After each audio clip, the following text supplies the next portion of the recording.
Hi, welcome to my channel Study Synthesis. Bete, we will continue with chapter Materials Around Us. हम already ये कर चुके हैं. This all has been done.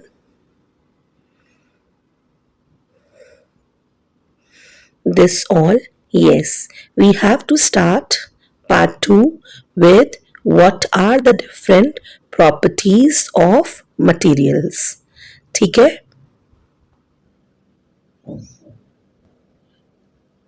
हम sorting करेंगे, challenge करेंगे. We will collect paper, cardboard ले लेंगे, वुड ले लेंगे, चौक, कॉपर वायर ले लेंगे, एल्यूमिनियम फॉइल ले लेंगे, कोई भी मटेरियल्स ले सकते हैं, ब्रास, ब्रॉन्ज, स्टील. ठीक है. और फिर हम देखेंगे इन मटेरियल्स को. Do these materials shine? क्या ये मटेरियल्स शाइन करते हैं जब इनके ऊपर लाइट गिरती है तो? ठीक है. हमें इनका टेक्सचर भी देखना है. ऑलराइट, चलो टेक्सचर क्या देखना है कि टेक्सचर रफ है, स्मूथ है, कलर कैसा है, क्या है, ये सब चीजें हमें ऑब्जर्व करके नोटबुक में नोट करनी है और फिर इनको हमने ग्रुप करना है on the basis of appearance. हम क्या नोट करेंगे? दैट सम सब्सटेंसेस, उनकी सरफेस शाइनी है, दे हैव शाइनी सरफेस. ठीक है. उनको हम कहेंगे लस्ट्रस. लस्ट्रस का मतलब ही शाइन होता है. मेटल्स जनरली शाइन करते हैं. Iron, copper, zinc, aluminium, gold, आपने देखा होगा ना. आपकी अगर मेटालिक बॉटल है वो शाइन कर रही है, मेटालिक पेंसिल बॉक्स है या टिफिन है वो शाइन करेगा. लेकिन कुछ चीजें जो होती हैं they are dull, they are non lustrous. Metals भी डल हो जाते हैं after some time when they react with air and moisture. उस टाइम पे ये डल हो जाते हैं. उस टाइम पे हमें क्या करना है कि हमें फ्रेशली कट सरफेसेस को ऑब्जर्व करना है. मेटल्स अगर फ्रेशली कट हैं दे विल ऑलवेज शाइन. ठीक है. नॉन लस्ट्रस मटेरियल्स क्या है? जिनके ऊपर शाइन नहीं है, they do not have any lustre. इसमें क्या है? पेपर, वुड, रबर, इन सब में शाइन नहीं होती. ठीक है. आगे मूव करेंगे. All that glitters is not gold. It is an old saying. तो जो भी मटेरियल्स हैं जो शाइन करते हैं दे आर मेटल. ठीक है. और हम इनको कुछ मटेरियल्स को शाइनी बना देते हैं व्हेन वी कोट देम. ठीक है. With the help of thin layer of plastic, wax या कोई और material which will make them look shiny. तो ये मटेरियल जरूरी नहीं है कि मेटल्स हो, दे मे बी शाइनिंग क्योंकि उनके ऊपर प्लास्टिक की या वैक्स की कोटिंग कर दी गई है. वुड के ऊपर आपने देखा होगा ना, कभी कभी वैक्स की कोटिंग कर दी जाती है तो वो टेबल भी शाइन कर रहा होता है. लेकिन table is not a metal, it is shining because they are made to shine by polishing them. Okay.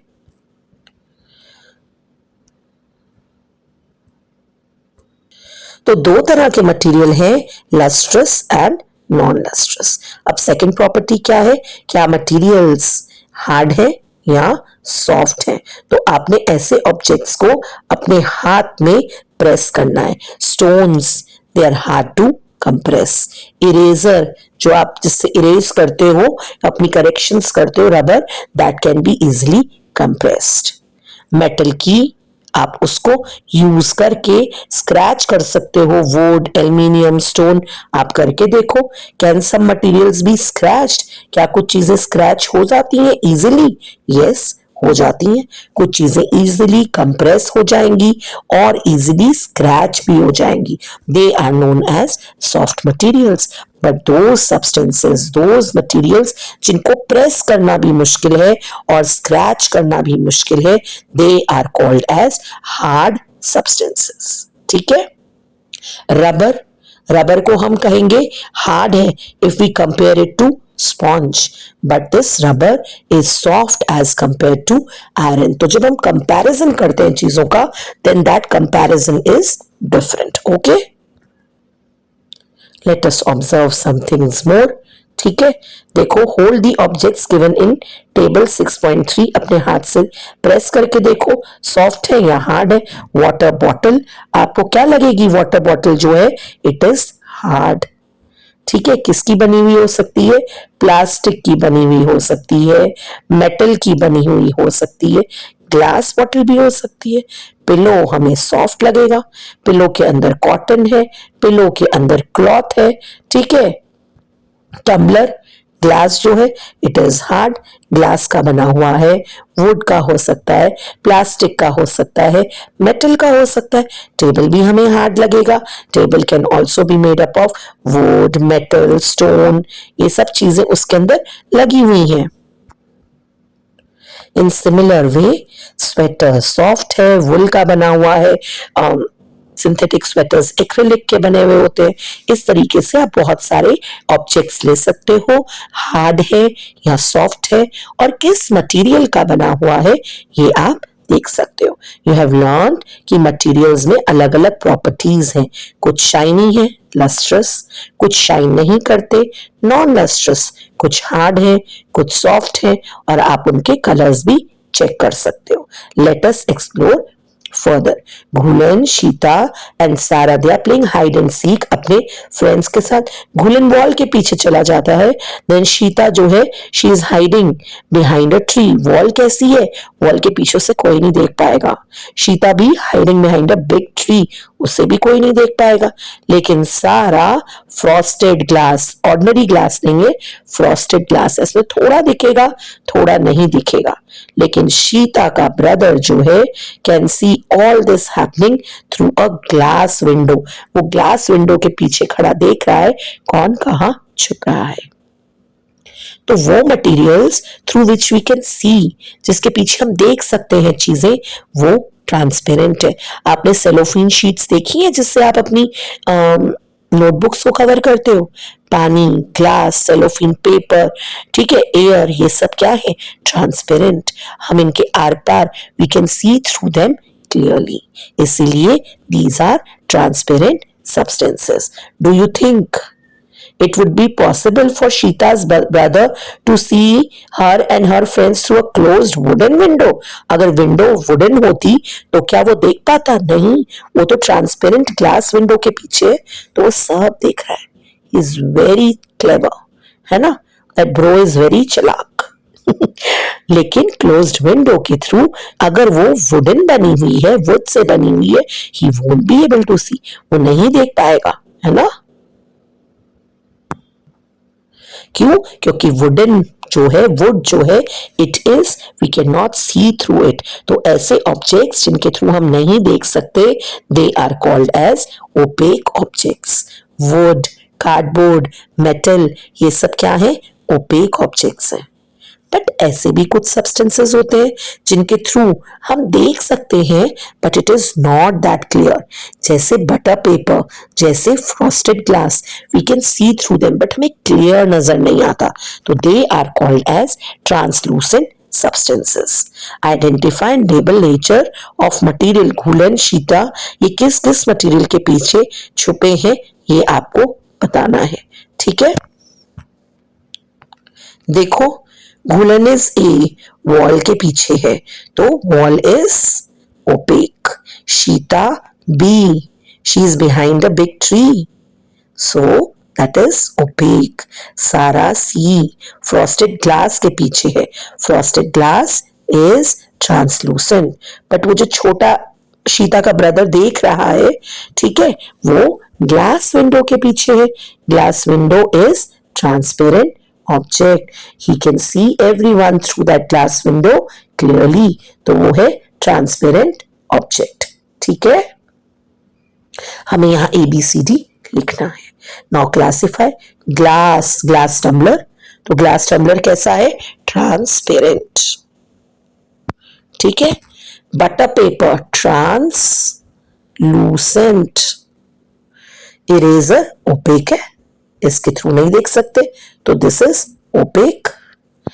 Then frosted glass is also translucent. Wooden board OPEC.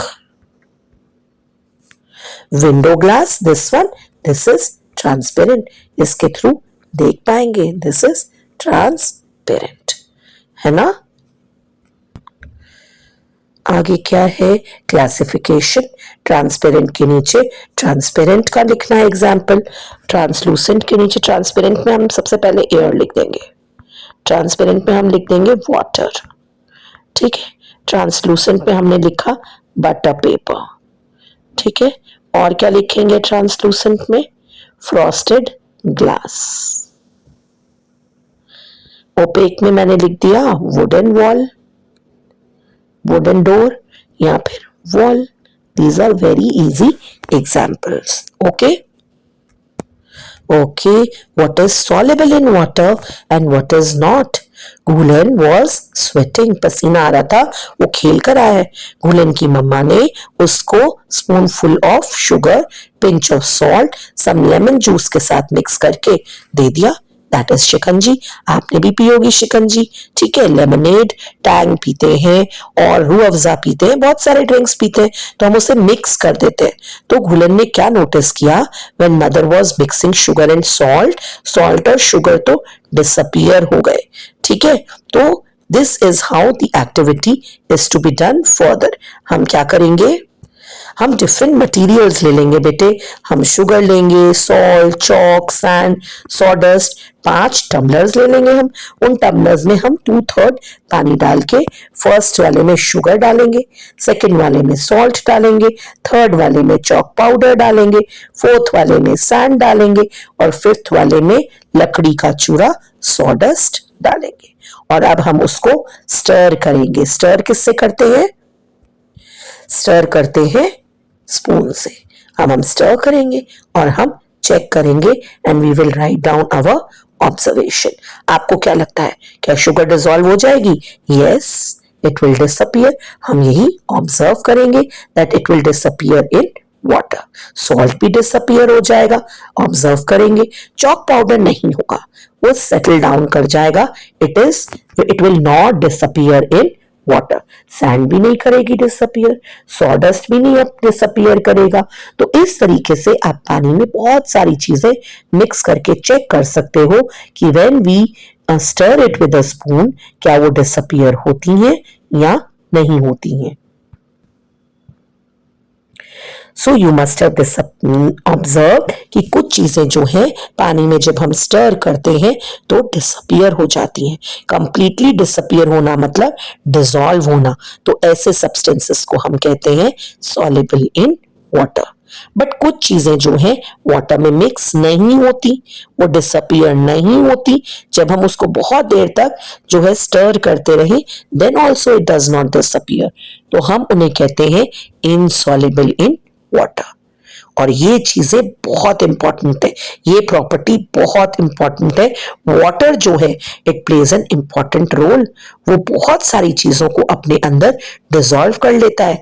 इसलिए वाटर को यूनिवर्सल सॉल्वेंट भी कहते हैं, यूनिवर्सल सॉल्वेंट ये word use करते हैं, universal solvent. क्यों करते हैं वाटर को, क्यों यूनिवर्सल सॉल्वेंट बोलते हैं? Because it can dissolve large number of substances in it. ठीक है, ये देखो, पर कुछ चीजें जब डिसॉल्व हो जाती है वाटर क्लियर नजर आता है हमें, है ना। लेकिन यहाँ पे ये मटेरियल डिसॉल्व नहीं हुआ, प्रोबेबली ये मड है, कलर देखने से पता चल रहा है, इट इज इनसॉल्युबल। और जो डिसॉल्व हो जाता है that is soluble in water. Okay, चलो हम अपना ORS खुद बना सकते हैं। What is ORS? ORS is oral rehydration solution. जब गर्मियां बहुत हो जाती हैं, वाटर लॉस बहुत ज्यादा होता है, हम बाहर से खेल कर आते हैं तभी भी वाटर लॉस होता है, बॉडी डिहाइड्रेट कर जाती है, डायरिया, लूज मोशंस हो जाते हैं या कोई और बीमारी हो जाती है, हमारी बॉडी से बहुत पानी निकल जाता है, तो उस समय हम ORS पैकेट्स हेल्थ सेंटर से या मार्केट से खरीद सकते हैं और उस पैकेट को हम 1 लीटर ऑफ वाटर में डिसॉल्व करते हैं और हम उसको पीते हैं at regular interval of time. But कभी कभी ये अवेलेबल नहीं होते। We can easily prepare it by mixing 6 teaspoons of sugar and half teaspoon of जो normal salt है in 1 liter of boiled cooled water, पानी को बॉईल करेंगे, ठंडा करेंगे, उसमें 6 टीस्पून ऑफ शुगर डालेंगे और half tea spoon of common salt डालेंगे और ये बन गया ORS। बट ये फ्लेवर्ड नहीं है। जो मार्केट से आपको पैकेट्स मिलते हैं वो पैकेट्स अलग अलग फ्लेवर्स में आते हैं, ऑरेंज आता है, पाइनएप्पल आता है, तो छोटे बच्चे इजिली पी लेते हैं and that will hydrate the body. Okay, देखो लिक्विड्स, ऑयल, ऑयल नहीं, विनेगर यस, हनी सेटल हो जाता है नीचे, doesn't dissolve in water. What about gases, क्या गैसेस डिसॉल्व करती हैं? हाँ जी, तभी तो एक्वेटिक एनिमल्स ब्रीथ कर पाते हैं, ऑक्सीजन डिसॉल्व है, और जब ये कार्बन डाइऑक्साइड एक्सहेल करेंगे वो भी पानी में डिसॉल्व हो जाएगी। देखो some liquids they completely mix with water, कुछ पूरी तरह से मिक्स नहीं करते। ऑयल तो एक सेपरेट लेयर बना लेता है। If you leave it undisturb, थोड़ी देर के लिए वाटर एंड ऑयल मिक्स करें, लीव इट लाइक दैट, तो ऊपर एक वाटर के ऊपर ऑयल की लेयर बन जाएगी, बिकॉज ऑयल इज इनसॉल्युबल। ऊपर लेयर क्यों बनेगी? बिकॉज ऑयल लाइट भी है, ठीक है। कुछ गैसेस सॉल्युबल है पानी में, whereas some are not. Oxygen gas can dissolve in water. इसीलिए aquatic plants and animals they can live easily in water because they breathe this oxygen only. ठीक है? I hope I have made myself clear. Please like and subscribe my channel. Thank you बेटे. Okay बेटे.